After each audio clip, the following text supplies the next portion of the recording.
अस्सलाम वालेकुम व्यूवर्स। आज हम बनाने जा रहे हैं लाल लोबिया। लाल लोबिया को मैंने रात भर भिगो दिया था पानी में और बग़ैर कुछ डाले ये मैंने इसको बॉईल करके रख लिया है। ये देखें कैसे कैसे बॉईल हो गए, इस तरह। ये पूरे के साबित भी हैं और पूरे गले हुए भी हैं। ये तकरीबन आधा किलो मैंने लोबिया लिया था, जो कि रात भर फूल कर और बॉयल होके ये इतने ज़्यादा हो गए। अब मैंने 1 कप ऑयल गरम किया है, सरसों का तेल लिया है मैंने। 1 कप ऑयल गरम किया है, उसके अंदर 2 मीडियम साइज़ प्याज जो है वो चॉप करके डालूँगी।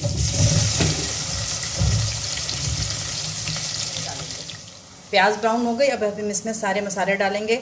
1 टेबलस्पून लाल मिर्च, 1 टीस्पून धनिया, 1 टेबलस्पून पिसी हुई धनिया, 1 टीस्पून सॉल्ट।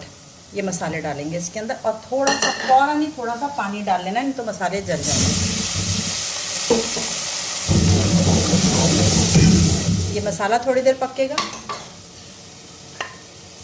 जो प्लेट में लगा हुआ है ना वो भी सब डाल लेते हैं। पहले ये मसाला भूनेगा।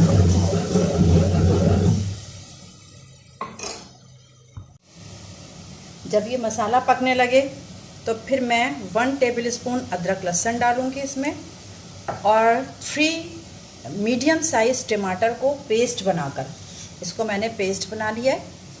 3 मीडियम साइज़ टमाटर पेस्ट बना के वो इसमें डाल दिया। अब इसमें बॉयल आ जाए तो हल्की आंच पर करके ये टमाटर का कच्चापन, मसालों का कच्चापन, ये सब दूर करने के लिए हम इसको हल्की थोड़ी देर मीडियम आंच पे इसको पकाएंगे और फिर उसके बाद उसको भूनते रहेंगे थोड़ी थोड़ी देर पे। इतना भूनेंगे कि तेल छूट जाए। फिर हम उस वक्त तक इंतज़ार करते हैं। अभी इसको 5 मिनट इसको पकने देंगे, फिर इसकी भुनाई शुरू करेंगे। मसाले की भुनाई क्या, बस एक एक 2 हाथ चलाते रहना है, वो खुद ही भुन जाएगा मसाला। A few moments later. ये देखें व्यूअर्स, ये मसाला मेरा भून गया है। जो मैंने टमाटर प्योरी और सारे मसाले डाले थे और तेल देखें ऊपर आ गया सारा, ये तेल ऊपर आ गया। अब इस वक्त मैं डालूँगी जो मैंने लोबिया बॉईल करके रखा हुआ था वो डालूँगी। अच्छा, लोबिया बॉईल करते वक्त जो पानी होगा ना आपके, लोबिया को बॉईल जो है वो कुकर में कर लीजिएगा।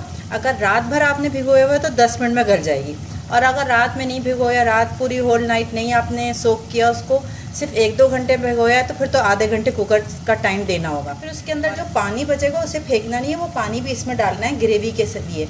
मैंने ग्रेवी वाला बना रही हूँ ताकि रोटी से खाया जा सके। तो अब मैं इसमें लोबिया डालूँगी।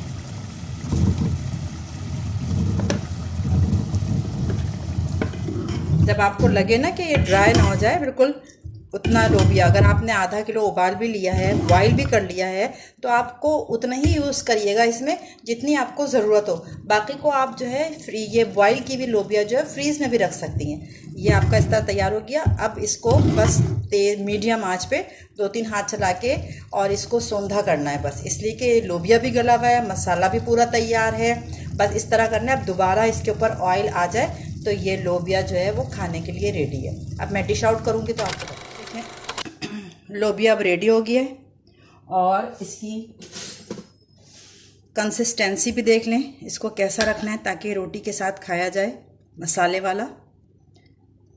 और ऑयल ऊपर इसके आ गया है। बस गार्निशिंग के लिए थोड़ी सी मैं हरी धनिया डालूँगी इसके ऊपर और ये रेडी टू सर्व। इस रेसिपी से आप लाल लोबिया बनाइएगा। मैंने अभी नमक चखने के लिए इसको 1 चमचा चखा, बहुत टेस्टी बना है, बहुत टेस्टी बना है। इसको आप तंदूर की नान के साथ खाएं, घर की चपाती के साथ खाएं, बॉयल राइस के साथ भी बहुत मज़े का ये देता है, बहुत मज़े का लगता है। बॉयल राइस से भी खाएं, नान से भी खा लेंगे, बहुत अच्छा लगेगा। घर की चपाती से भी खा लेंगी, खाली चमचे से भी खा लेंगी, हर तरह से ये। और है भी इसमें प्रोटीन बहुत ज़्यादा होती है, खानी भी चाहिए। तो जैसे गोश्त का दिन है, गोश्त ख़त्म करके अब ये ज़रा इस तरह की चीज़ें बनाएं और खाएं और इन्जॉय करें। और मुझे कमेंट्स में ज़रूर बताइएगा कि आपने बनाया तो कैसा बना आपका लोबिया। अल्लाह हाफिज़।